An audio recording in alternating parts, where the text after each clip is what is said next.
Okay, so we're gonna move on to the tree generator. I'm gonna blast through this one. So we have a tree. Right now, we're just seeing the base color, opacity, our branch outlet. We have our parameters. So I've organized the parameters into main options, parameters, lichen parameters, bark parameters, wind mask maker. So let's start with the main options. We have finalize render question mark. Now, by default, this should be off. This is intended to be used in Unreal, and keeping this off is a way of the cost down for cooking. We also have our variation. This should also be off. This is something that you want to start using once you've gotten the shape of the tree that you want.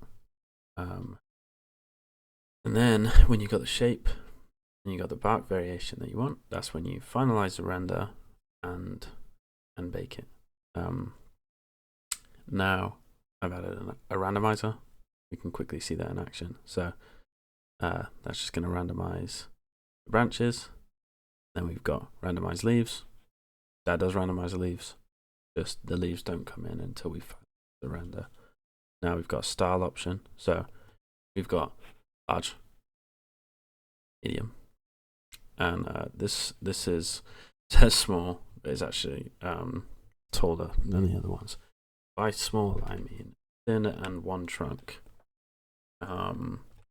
So I'll start by saying that these are all using bespoke splines that I've made inside the tool. These are all controlled at the top.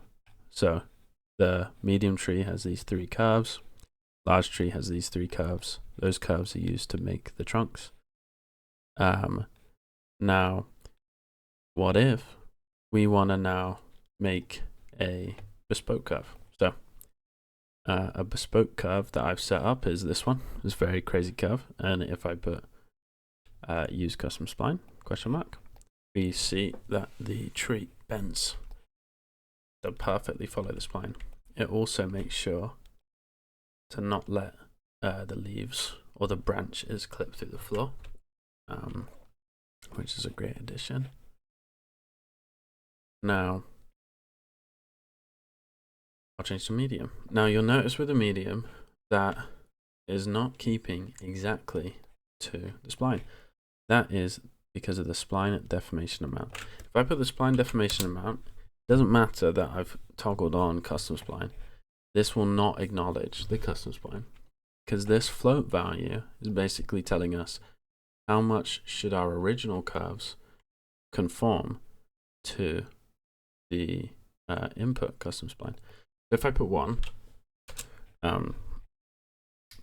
this should really be capped. But if I put 1, all 3 of these main trunks now all going to follow that spline perfectly, which does not give us a very pretty outcome. And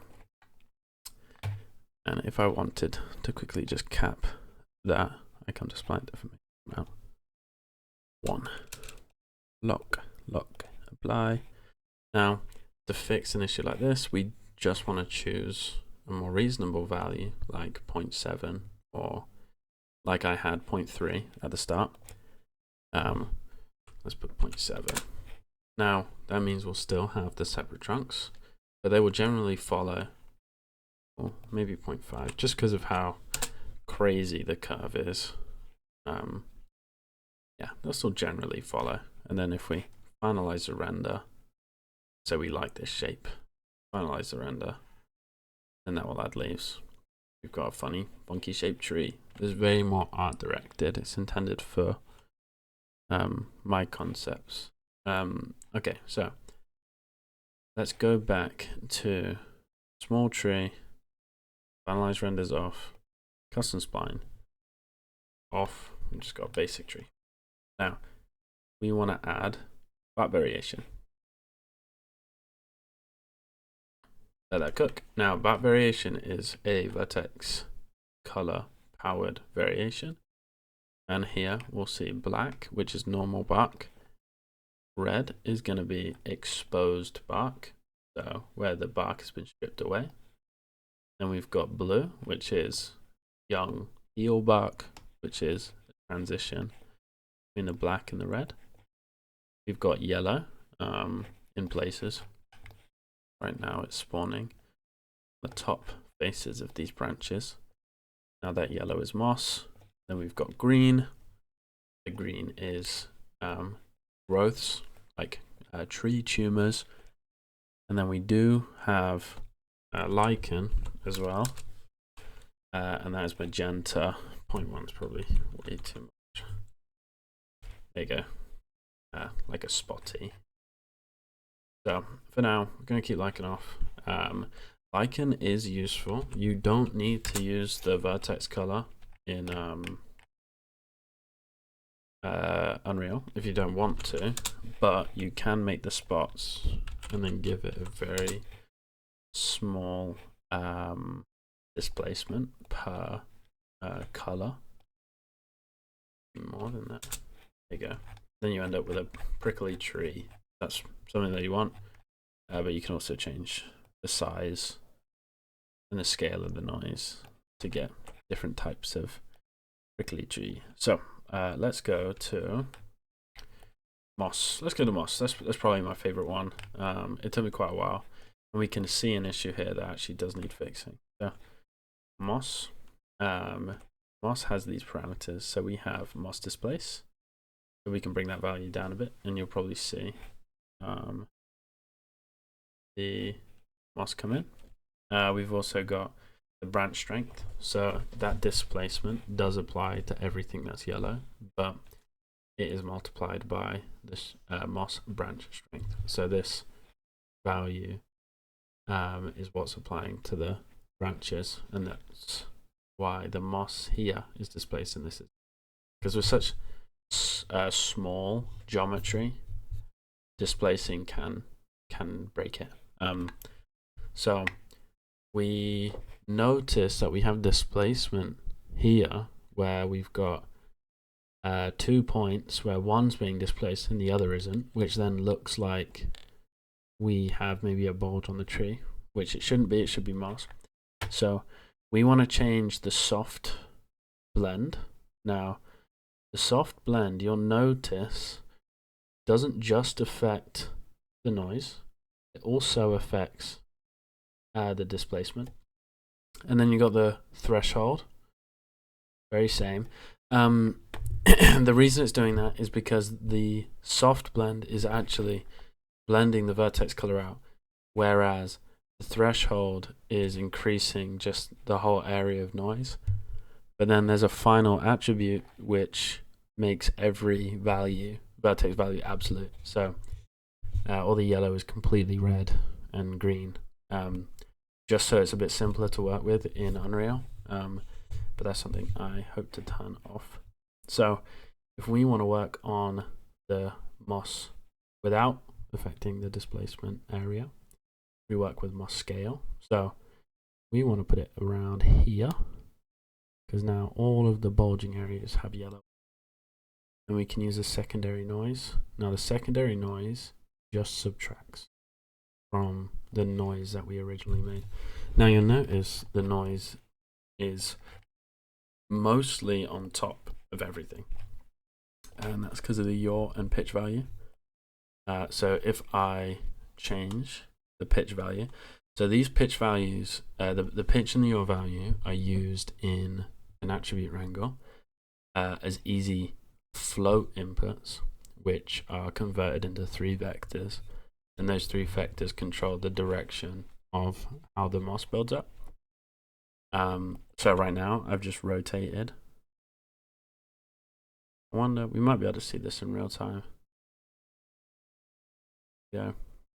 So now it's on the underside of the branches. Now it's on the side of the branches.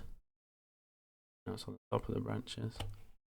We got the yaw value, so that rotates. But right now that doesn't matter because they're all on the top. We have to bring it back to the middle. Now we can rotate. This rotates around the tree.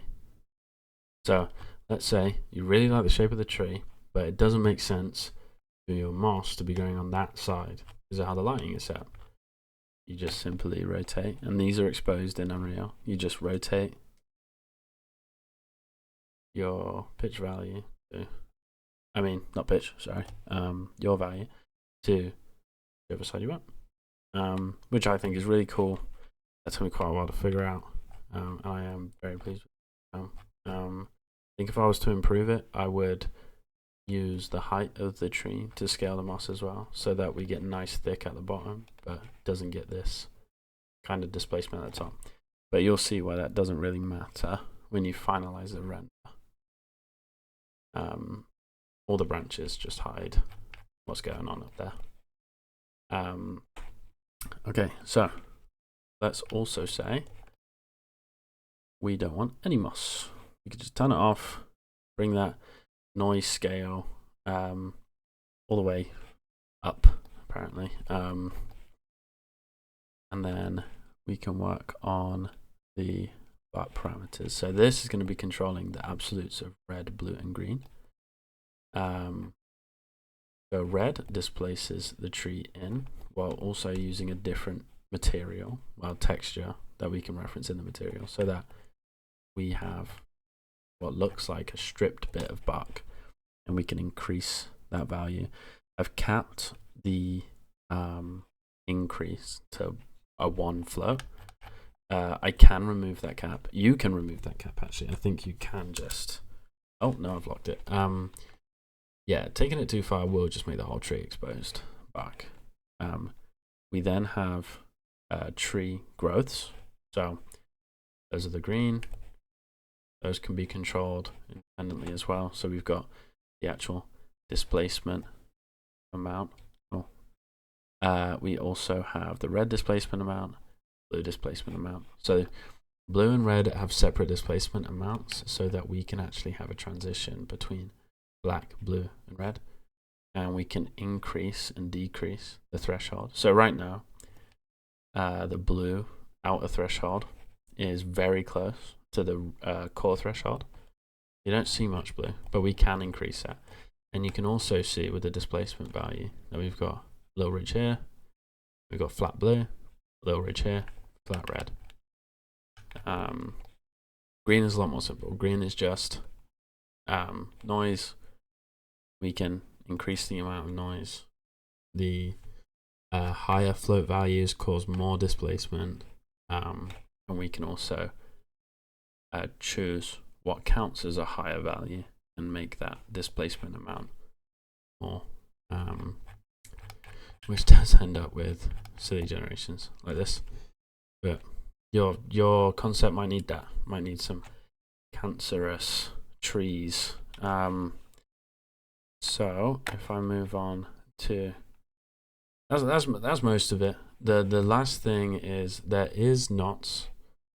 They come through as a separate material as well as the branches, and these are just meshes that conform to the surface of the tree. This was originally how I was going to have exposed bark on these teeny weeny little knots, but the issue was that the way that they conformed to the trunk it didn't look very good. And no, that's how they do it with Quixel, but I decided that there's an option, you can use it if you want, but the outcome I just don't think is worth it for a whole extra material. Now the last thing is the wind. The wind is by far one of the more important parts of this. We turn off bark really quick and we turn on finalize render. We have already used red, green, and blue for surface variation. We've used yellow and magenta for moss and lichen. So we don't really have vertex colors to use. We have cyan, but instead for the wind mask maker, I used a second UV. So I basically applied a float value to every point on the tree, including the branches, and then converted those point values into second UV attributes. So if I come into here, that's broken apparently. Have a little look at this visualize. So we can see that we have this visualize is just showing us the wind mask attribute, not the actual second UVs, but this is basically what the second UV gradient would look like as well, except black to white. So white is move a lot, black is not move very much, and here that is purple is not move very much, and red is do move. Now the trunk is a gradient going upwards, and every branch is given the wind attribute of the part of the trunk or branch it spawns on. Then we get the independent length of each branch and apply a small gradient. That's what you see here. So right now it just fades. We have a fade that we can control, which would basically just mean that the transition of fast movement to the same movement as the trunk will be either smoother or smooth. But I would like to show you the spline. Now, the strength of the wind is controlled by the height, but it's also controlled by the spline. So we use the curve U value of the spline to tell this end of the tree that it needs to move more. That's because it is longer. So this red value is quite a lot bigger. But then also we have some up here which are also a darker orange, and that's because they're the highest part of the tree. It takes both into account, which I really like.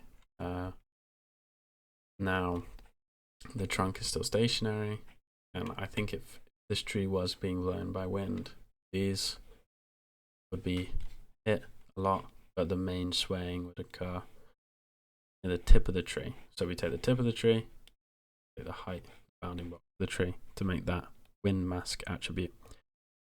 I think other than that, we've just got the randomizers. The reason we want to turn finalize render off is because there is a poly reduce in this finalize render, so that does take a while to recook. Yeah, and then this generates in Unreal, so you do not need to export FPX from Houdini. You can just stay in Unreal and use it there.